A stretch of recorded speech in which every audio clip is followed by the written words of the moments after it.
Hi, my name's Scott, and I am with Occupy Atlanta, Georgia. And what brought you into the movement to begin with? Well, I'm kind of different from the average occupier you might meet, or I am the average occupier you might meet, but you just don't see them in the media. I'm a business owner, and I work for a national company as well. So I have kind of both areas of business covered in that I'm a small business owner, but I work for a national organization. What got me involved in the beginning was the fact that no one was doing anything. And as I sat there in my business, I watched my customers losing their jobs. And because of what had happened in the culture, and I told my wife, I said, you know, something's going to happen because this many people can't lose their jobs. And there'd be no response by the citizens of the United States of America. But nothing happened. People passively lost their jobs. And then people started losing their homes. And I told my wife, I said, oh, something's going to happen. They may have lost their jobs, but now that they're losing their homes, there's no way they're going to sit back and take this. And I was shocked that citizens of the United States of America were allowing people to take their homes passively, and people were allowing that to happen to their friends and family without any protests. There was no huge uprising. I could not believe it. And so that's what brought me to this movement. Was I was expecting the rational citizens of the U.S. seeing that their jobs were being lost and sent overseas, and that corporations were making lots of money and yet still laying people off, and that corporations who had clearly been part of the problem had received lots of money but yet turned around and paid off those loans by the government by increasing fees on us as citizens. Surely someone's going to rise up and be angry, and no one was.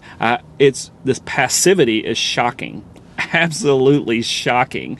Especially when you look at overseas, what's happening over there. So we're still in a little waiting period, but I think the day is going to come when people are going to look at losing jobs, losing homes, 33% credit card rates, all these things, and what has been done to them, and maybe stand up finally and take control of their democracy again. There can be morality and humanity in business too, and we've gotten to this point where we assume the bottom line is our religion, where things that relate to our environment and how we treat individuals doesn't matter. So if the bottom line is improved by us having a sweatshop overseas, well, that's okay because the bottom line rules. But if we're actually humanitarians or we're people of faith, we should see that as not okay. And it's not okay that something just be cheaper because we can enslave someone and make them work for us at a lower wage. People will make excuses for that by saying, well, if it weren't for this, they wouldn't have a job. Well, they could still have a job and you could still employ that person, but you could pay them a living wage.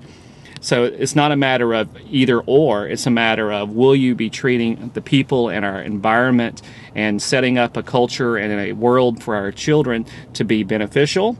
Or are you going to make a buck right now that damages humans and our environment such that, you know, the world ahead of us that we are creating for our children is more detrimental? Does the message get money out of politics? Oh, definitely. Absolutely right. If politicians can really look at what we as business owners do and how we benefit our citizenry and things we do that could negatively impact us, they would make different decisions and make valuable decisions. And oftentimes people say, well, you know, environmental laws or workers' laws, things of that nature, hurt business, but there is always another business that can be created. So if you remove one business practice that has a negative effect, someone will fill that void. And because we have the ingenuity to do these things, and we're a smart culture and educated people, so there's no reason that you can't say, let's have better gas mileage on our vehicles. There's a whole new industry that'll be created around doing that, not just that somehow, you know, Detroit will no longer be able to employ people. No, they'll create businesses around and trying to create engines that are more gas and fuel efficient. So for everything that the government does that business will claim is hurting it, actually creates opportunities when we look at it from a more intellectual standpoint of creating jobs rather than the status quo, which business likes to do because it doesn't have to do anything and continue to make money. So I understand that you make presentations to local groups here in Atlanta. I do. And that there typically are people who may not know much about Occupy. That's correct. So you get all sorts of responses from the audience. And sure. I'm curious to know what, if you want to do a little bit about what you present, but more about how people respond. Well, first, there's always the perception that, we're just, as a movement, we're mostly homeless people or disgruntled students who just want a free ride and things like that. So you always have that. So just my presence at these events kind of changes that. And there are many people like me who are involved in the Occupy movement.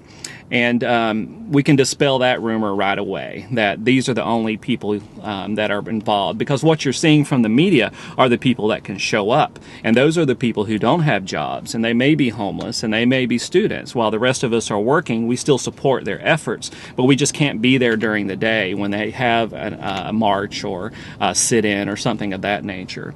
And there are also people who are more patriotic than many of us because they are willing to be arrested. I'm not willing to be arrested. I have a job and I have a business and I can't be. So if someone is willing to put themselves on the line to be arrested, I think that they're actually more willing to do something for our country than I am. So that speaks volumes for them and volumes for anyone who's willing to make that sacrifice for the rest of us, because that's what they see it as doing. They're making a sacrifice that the rest of us are not willing to make. So I support their efforts. I bring them signs and things of that nature, and that's what I can do. So that's one of the major questions you get is, who's really involved in this movement and how they can support it. Diverge a minute. Sure. Yesterday they had a sit-in at Bank of America. I don't know right. if you saw that. So those were people who were willing to put themselves on the line to get arrested. That's right. How did you feel about that action? Is that? I think that's a perfectly fine action, and a lot of the questions you'll get is, well, what does that accomplish? So you sit in a lobby, what is that really going to do anything? It's not going to change the banking industry. And they're absolutely right. Sitting in the lobby itself doesn't change the banking industry, but Martin Luther King marching with civil rights leaders down a street in Birmingham or Selma, Alabama, that in and of itself doesn't change anything. What it does is it brings attention to something. And that's our goal. What do we have to do in this culture to bring attention to the problems that we as citizens are experiencing? If we have to sit in the lobby and be arrested, so be it. That's what we'll do. If that's what it takes to get the media to talk about what is happening, that's what we're willing to do. We're always open to other solutions. If we were people of money, which most of us are not, we could buy ad time on television and talk about it. But as you know, the people that have the money are sort of what we're fighting against.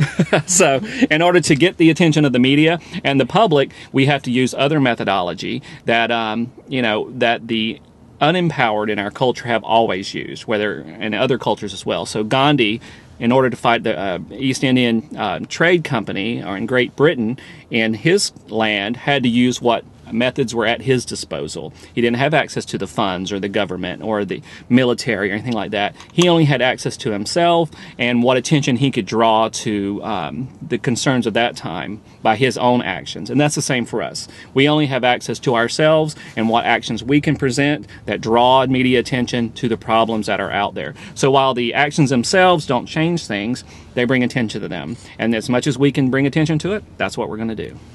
So what other concerns do people bring to you? Well, you get challenges always, of course, in terms of, give me some example. How is corporations in the United States bad for it? And I never like to say anything is black or white.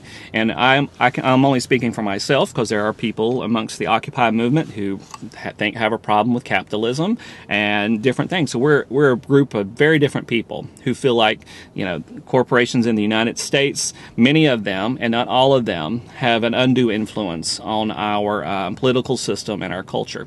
So to those people, I always respond that we have to clean up the corporate nature, the way of doing business in our country, so that the good corporations can flourish and the bad corporations will go away. We have capitalism that has been allowed to function unregulated, so that it's basically capitalism for everyone, for good people and bad people.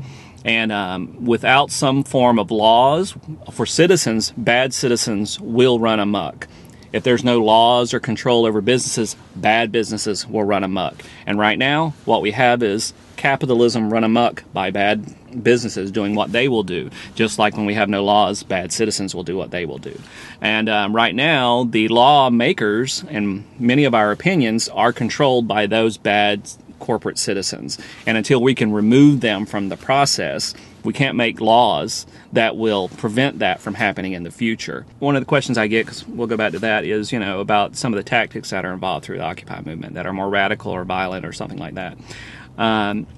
and I am a pacifist when it comes to that sort of thing. I believe in peaceful protests. I don't agree with violent, aggressive tactics that are threatening to property or people, and I don't believe engaging the police in violence. However, if you look at many of the images you see around the country of people peacefully protesting, these are students who are very emotionally engaged in this process, and they have put themselves out there peacefully. They are being, in my opinion, abused by officials in the police department. I mean, you see them being pepper sprayed while they're sitting there. And we've seen images of young ladies being beaten by a baton in California who was just standing there locked in arms. So they're getting pissed off. They are getting pissed off. And there's some legitimacy to that, because they have put themselves out there within a culture that should value peaceful protest and freedom of expression, and they are being beaten for that and brutalized.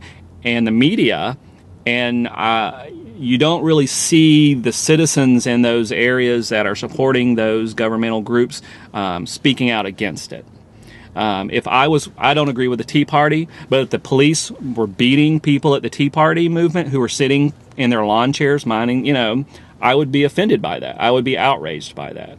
So, in as much as I don't value aggressive tactics, I can see where that's being almost forced upon the movement by the behavior of the police. Because it takes a very mature person to allow themselves to be beaten and sprayed in the face with pepper spray and not walk away from that with lots of anger and a need to respond, and to be able to come back and do that peacefully. That's a big step. Or even to watch it That's happen. right. How many people in our culture would allow that to happen to them and not respond in an angry manner? So when you see these aggressive tactics, while many of us don't agree with them, and to some extent you have some sympathy for them because they are responding to the way they've been treated. Had they been allowed to just be there and the police corral them in a manner, because there's no weapons. You don't see weapons at Occupy movements. You don't see anybody doing anything to hurt anyone.